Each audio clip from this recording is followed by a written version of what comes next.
the US is reportedly sending more convicted migrants to eSwatini as it steps up deportation campaigns in the country. The nations have finalized, we're told, an agreement that will see the deportation of individuals convicted of serious crimes, including terrorism, back to the Southern African country. This deal confirmed during a cabinet meeting held last week. But let's get a sense of what we know about it. Malusi Simelane is with the Southern Africa Litigation Centre. Malusi, it's great to talk to you. Thanks for coming on.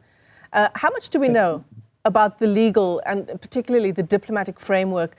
First of all, notwithstanding the fact that more migrants will be sent to eSwatini, but the initial 5 prisoners who were transferred. Thank you, Michelle, and good afternoon to your viewers. Listen, we are facing a sort of a problem in this country where you've got a prime minister and his cabinet who are making decisions without any scrutiny. Over and above that, they're refusing oversight. I mean, this report, we all as a country have learned through the media that it's another 150 people who are being brought into the country. But let's start with the 5.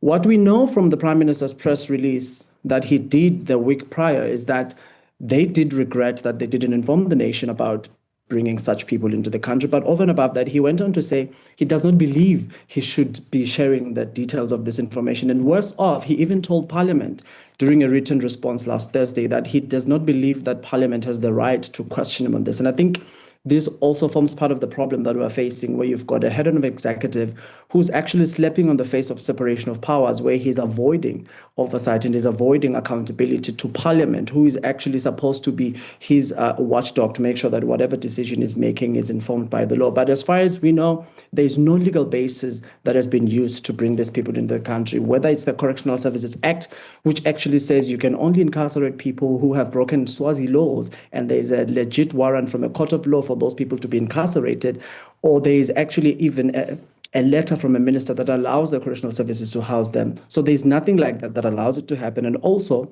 we've got the transfer of convicted Offenders Act, which speaks about the transfer of prisoners. And that law in itself anticipates a situation where Swazi is being incarcerated, is being sort of convicted in a foreign country and therefore has to be brought into Swaziland or vice versa. So we do not anticipate, based on our laws that we have in the country, a situation where third-party countries' citizens are going to be brought into Swaziland, number one. But number two, where the head of the government actually refuses to answer questions about what sort of legal basis is there, because as far as we are concerned, there is no legal basis for it. So when we say eSwatini and the US have reached a deal on the deportation of these convicted criminals, I suppose the question is, the US has gone on and on about getting, and these are sort of rephrased quotes, but getting criminals off US shores and so on. But then we're moving them to eSwatini. What is in it for your country then? I think that's one of the other questions that our parliamentarians had asked the Prime Minister in this previous weekend. As civil society, we've also been questioning the country to say, look, number one, we know from the Human Rights Commission in the country working with the UNDP that our prisons are overrun, they're overcrowded. That's number one. But number two, they're under-resourced. As an organization, we are currently working with the SADC PF to look at a model law that looks into prisons oversight, because we're trying to say, let's go back to the Mandela rules in terms of the minimum standard for the treatment of prisoners. So you are bringing these third party people into a country that has an influx of prisoners that even the king himself is reported to have said he is trying to give people some clemency so he can make space in our prison system. So we do not really know what the benefit is. Suffice to say, the Prime Minister did say to Parliament on his written response that not a single taxpayer's dime was being spent on the upkeep. But the funny thing is that on the same breath, he then says there's no benefit for the country with this sort of prisoner exchange, for lack of a better word. So like I said at the beginning, we are actually in a situation where the executive is running away from accountability. And we do believe that the only way we can hold him to accountability, if he fails to account to Parliament, is at least going to our court systems. Are there human rights questions here as well with the transfer of these prisoners and sending them back home, which is what the US has said all along, sending them back home to their countries of origin?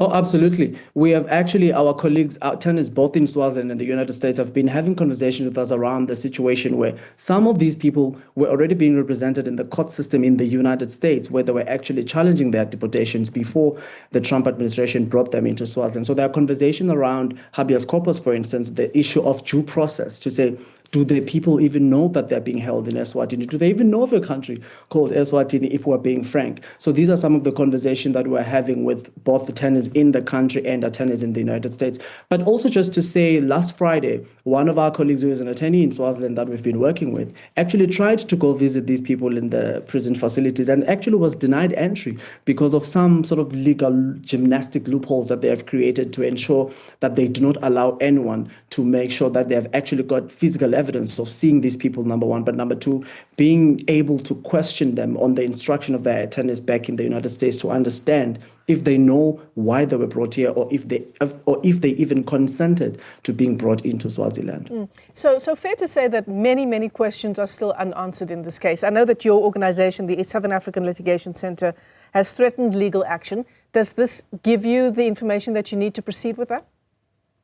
I mean, fundamentally, there is no legal basis. And of course, we are going to pursue this legal action because the detention of these individuals cannot be purely on a gentleman's agreement between leaders, both elected and unelected. So that is why we're actually looking into, number one, our Correctional Services Act to say what along that act provides for this incarceration of these people. But number two, the Transfer of Offenders Act. And then also, finally, our immigration laws, because you'll remember, Michelle, these are people the United States have said are dangerous criminals. They have been convicted of heinous crimes, and our Immigration Act prohibits such people as our Immigration Act categorizes such people as prohibited immigrants, and only a minister can allow for such people to be allowed entry into Swaziland only on a temporary basis. So we are interested in finding out if the Minister of Home Affairs agreed to this and whom he consulted. That is why we were actually shattered when the head of government, Prime Minister, last Thursday told Parliament that he does not believe that this deal should be